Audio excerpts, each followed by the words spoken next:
saya akan menjelaskan tentang materi telemedicine e-health dan dampak pada e-health pada NIK. Di mana yang pengertiannya yang pertama, secara umum telemedicine ialah layanan kesehatan yang diberikan dengan memanfaatkan teknologi informasi dan komunikasi yang digabungkan dengan kepakaran medis, mulai dari konsultasi, diagnosa serta tindakan medis, serta pertukaran data medis dan diskusi ilmiah tanpa terbatas ruang atau dilakukan dari jarak jauh. Salah satu penerapan dari munculnya telemedicine adalah dengan adanya layanan kesehatan berbasis online yang dilatar belakangi oleh tersebarnya pasien di berbagai wilayah, sehingga diharapkan dapat memberikan solusi pada pelayanan kesehatan yang sangat terbatas akan lingkup geografis dan waktu. Kemudian, jenis telemedicine ada dua, yang pertama ada store and forward. Konsep ini melingkupi pengumpulan data medis yang tepat untuk dilakukan evaluasi secara offline. Dalam jenis ini, tidak diperlukan kehadiran kedua belah pihak dalam waktu yang bersamaan. Spesialisasi kedokteran yang biasanya memanfaatkan teknologi ini yaitu dermatologi, radiologi, dan patologi. Rekam medis dalam struktur yang tepat adalah komponen utama dalam transfer ini. Kemudian yang kedua ada real time. Penggunaan telepon ataupun yang berlebihan kompleks seperti pemakaian robot bedah merupakan salah satu bentuk sederhana dari telemedicine secara real time. Maka dari itu, dibutuhkan perangkat penghubung yang dapat menyodorkan interaksi real time sehingga salah satu pihak bisa melangsungkan penanganan kesehatan. Selanjutnya ada e-health. Perkembangan teknologi kesehatan memiliki banyak macam, salah satunya adalah e-health atau digital health untuk penggunaan layanan kesehatan.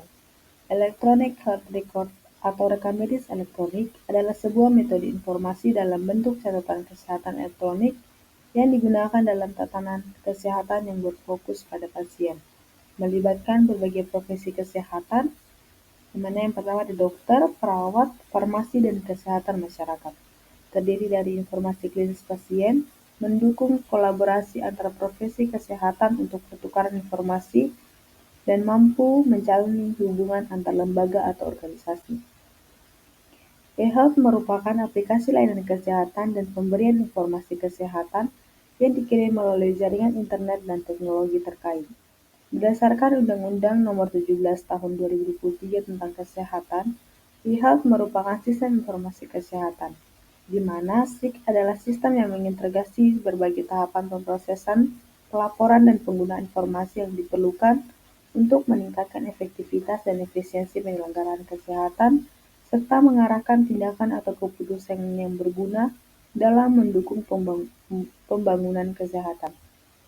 Dampak elektronik e-health record dalam pelayanan kesehatan yang pertama, e-health juga memberikan dampak positif kepada tenaga kesehatan dan medis. Dengan sistem e-health, tenaga medis dan tenaga kesehatan dapat meningkatkan kecepatan dalam pengambilan keputusan klinis sehingga meningkatkan keselamatan pasien.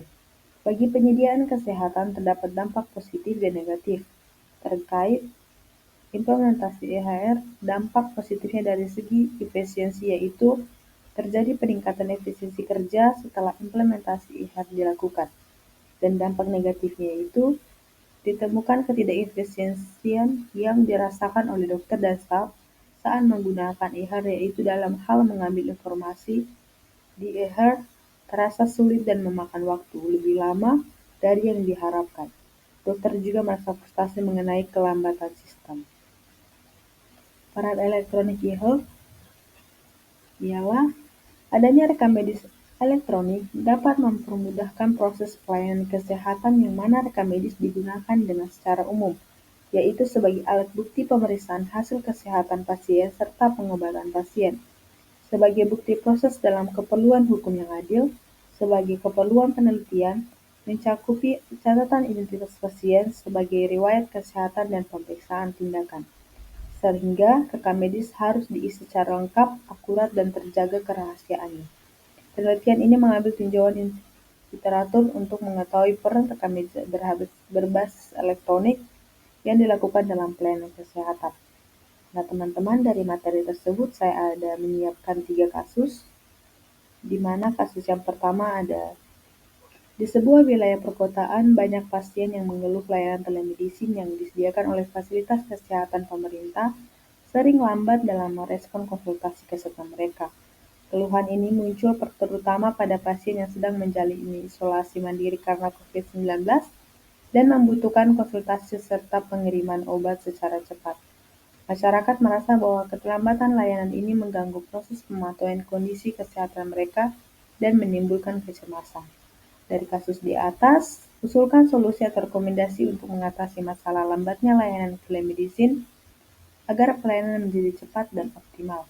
Pembahasannya, meningkatkan infrastruktur jaringan internet terutama di wilayah dengan akses terbatas untuk memastikan koneksi yang baik dan bagi pengguna layanan telemedicine, dan menambahkan kapasitas dan mendukung tenaga medis serta mengefisiensikan manajemen layanan agar dapat merespon lebih cepat dan meningkatkan integrasi antara platform telemedicine dan sistem layanan kesehatan untuk mempercepat proses triase dan pengiriman obat, dikutip dari Bakhtiar tahun 2022.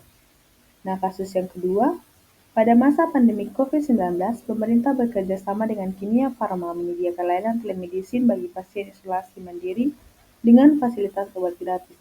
Namun, beberapa warga melaporkan konsultasi dalam menebus obat tersebut di apotek Kimia Farma. Keluhan ini muncul terkait ketersediaan obat, prosedur administrasi, dan keterbatasan lokasi apotek.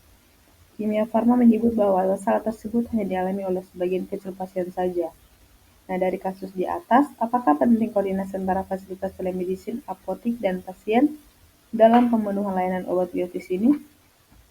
Pembahasannya, koordinasi yang baik antara fasilitas telemedicine, apotik, dan pasien penting untuk memastikan proses konsultasi, pembuatan resep digital, dan menebus obat berjalan lancar tanpa hambatan,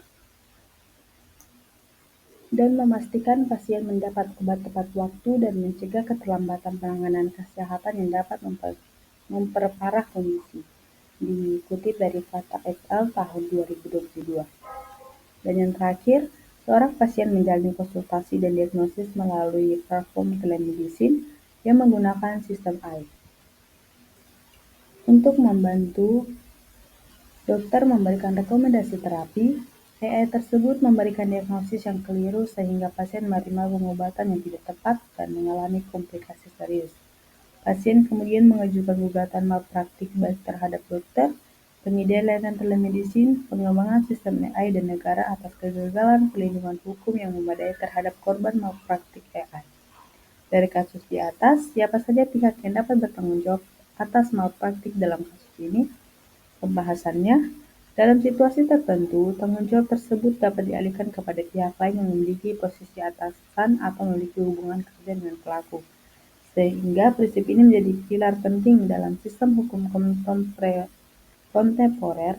karena bertujuan menjamin akutabilitas institusi, khususnya terhadap tindakan yang dilakukan oleh individu di bawah wewenang atau pengawasannya.